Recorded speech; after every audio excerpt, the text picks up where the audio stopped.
Parlons un petit peu du Wakanda si vous le voulez bien. J'espère que tu passes une bonne journée aujourd'hui. Et j'espère que je ne te dérange pas aujourd'hui. Voilà. Comment s'est passée ta journée, toi? Si tu as envie de m'en parler, n'hésite pas à m'envoyer un petit fax. Moi, ça va. Parce que je parle du Wakanda. Et justement, on sait ce qu'il s'est passé, l'acteur de T'Challa, donc Chadwick Boseman, est décédé, ce qui signifie que T'Challa, qui était le roi du Wakanda, ne sera plus véritablement le roi du Wakanda. Sachant que, comme je vous l'ai dit il y a plusieurs jours, il va y avoir plusieurs programmes liés au Wakanda, notamment Black Panther Wakanda Forever, une série qui pourra arriver en 2023, qui sera liée au Wakanda, même si on n'a pas plus de précision, mais je vous invite à regarder la vidéo que j'ai faite il y a peu, pour que vous puissiez avoir des idées de ce que pourrait être ce programme, et encore une fois, je ne dis pas que ça va arriver, mais que ça peut arriver. Et en plus de ça, une série qui soit liée au personnage d'Okoye, donc t'as pas mal de programmes qui vont arriver, et possiblement, voire plus. Ce qui m'intéresse, en tout cas dans cette vidéo, c'est de savoir qui est sur le trône du Wakanda. Parce que oui, donc l'acteur a disparu, ce qui signifie qu'ils vont faire la même chose par rapport à T'Challa. Ce qui signifie qu'il n'y a plus de roi au Wakanda. Mais déjà, depuis quand? Je pense qu'ils vont vraiment l'évoquer après tout l'arc sur le multivers. Pourquoi? Parce que The Falcon and the Winter Soldier se déroule 6 mois après Avengers Endgame. Et donc, la finalité, vraisemblablement, serait Far From Home, donc 8 mois après. Et après Far From Home, t'aurais possiblement une suite logique avec No Way Home, qui aurait une suite logique avec Doctor Strange 2, qui aurait une suite logique avec Thor 4, donc tout ça pourrait s'enchaîner. Donc à mon avis, tout le sort du Wakanda devrait s'effectuer à partir de Black Panther Wakanda Forever et possiblement après tout cet arc du multivers. Mais pourquoi est-ce que j'ai commencé à te parler, admettons, de The Falcon and the Winter Soldier? Parce que dans cette série, tu as des personnages du Wakanda, tu as les Dora Milaje et notamment Ayo. On en parle, on est au Wakanda dans cette série et à aucun moment on ne te parle d'un décès ou de la disparition du personnage de T'Challa. Peut-être parce qu'à l'époque, au moment où ça tournait, l'acteur, donc Chadwick Boseman, n'avait pas encore disparu, donc il n'avait pas encore idée de savoir comment est-ce qu'ils allaient pouvoir faire avancer l'histoire par rapport à tout Wakanda, et que c'est pour ça que justement tu n'as pas d'évocation par rapport à ce personnage de T'Challa qui soit déjà possiblement mort dans The Falcon and the Winter Soldier, parce que justement ils avaient des idées pour la suite, évidemment. Ce qui signifie que durant les 6 mois qui ont suivi Avengers Endgame, donc d'Avengers Endgame à au moins The Falcon and the Winter Soldier, T'Challa était entre guillemets encore en vie. Donc dans The Falcon and the Winter Soldier, T'Challa était encore possiblement sur le trône. Mais aujourd'hui, avec tous les différents programmes qu'il va y avoir, et notamment Black Panther Wakanda Forever, qui pourrait être sur le trône? Alors, attendez, écoutez. Je suppose que vous entendez une sorte de bruit de fond un petit peu bizarre, c'est juste que je suis au sous-sol. Et je suis juste en dessous de la machine à laver. Ça va pas durer très longtemps. En tout cas, j'espère que ça va pas durer toute la vidéo. Je vais continuer, je vais pas m'arrêter sur ma lancée. Donc tu as plusieurs théories, plusieurs hypothèses qui peuvent te faire penser à un personnage plutôt qu'un autre. Et n'hésitez pas en commentaire à me mettre quel est le personnage que vous aimeriez le plus voir à la tête du Wakanda. Et je vais te proposer 4, 5, 6 personnages, je les ai pas comptés.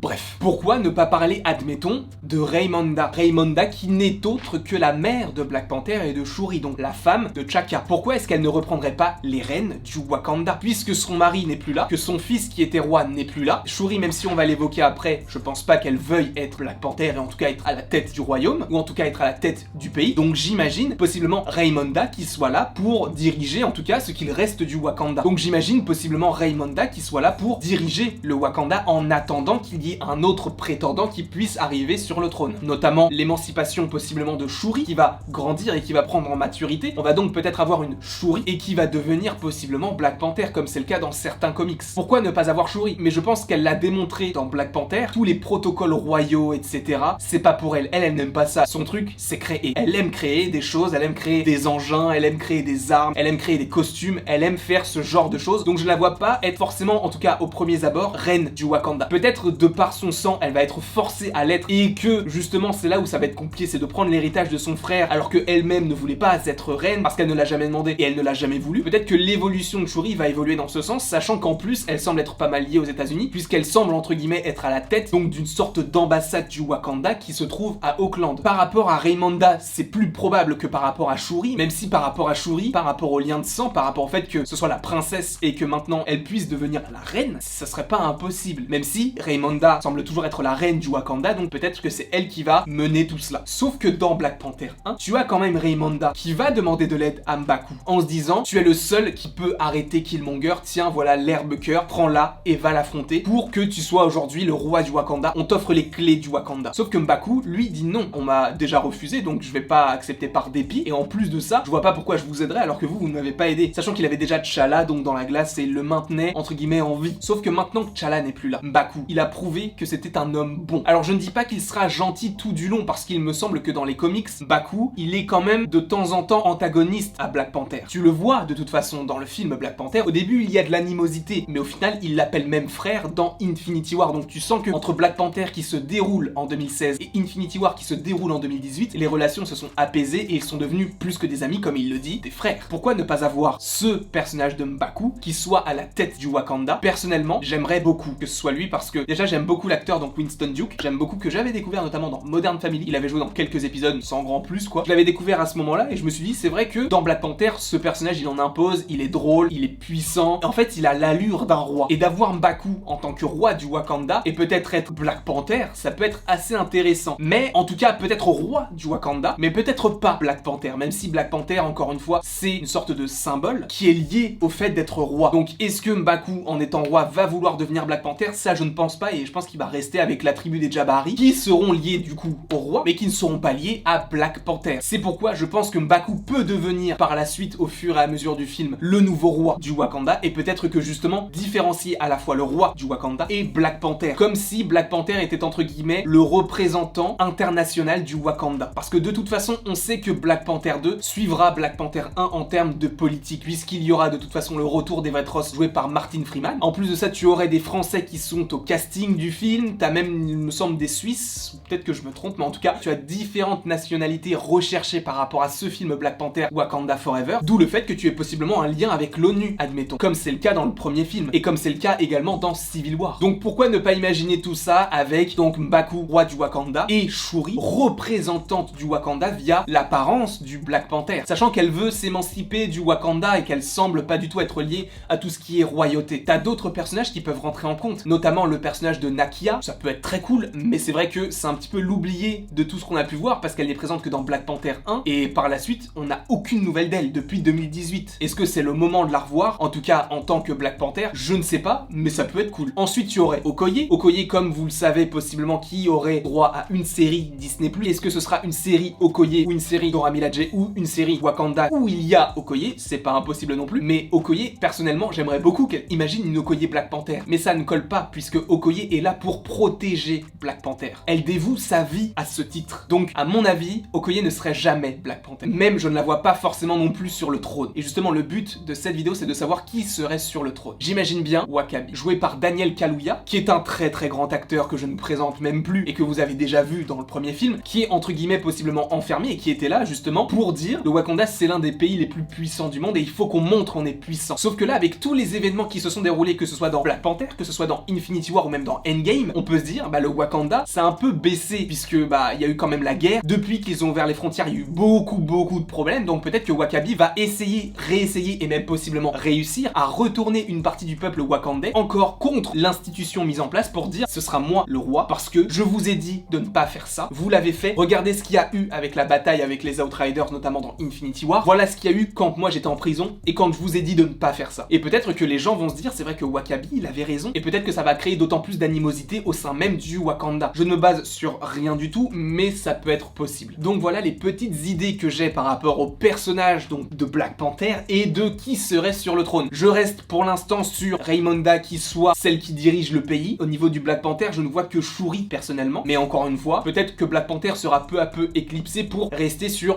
Wakanda. Un Black Panther qui cesse entre guillemets d'exister avec la mort de T'Challa. Ce n'est pas impossible, et à voir comment tout ça pourrait se dérouler. Sachant qu'il n'y a plus d'herbe-cœur, etc. Même si tu peux toujours trouver un petit plan d'herbe-cœur, il n'y a pas de souci. N'hésitez pas à me mettre en commentaire ce que vous en avez pensé et qui vous imaginez sur le trône. N'hésitez pas non plus à aimer, à partager et à vous abonner. Cela me ferait extrêmement plaisir, et après toute cette longue vidéo, il ne me reste plus qu'à vous dire à la prochaine pour la prochaine.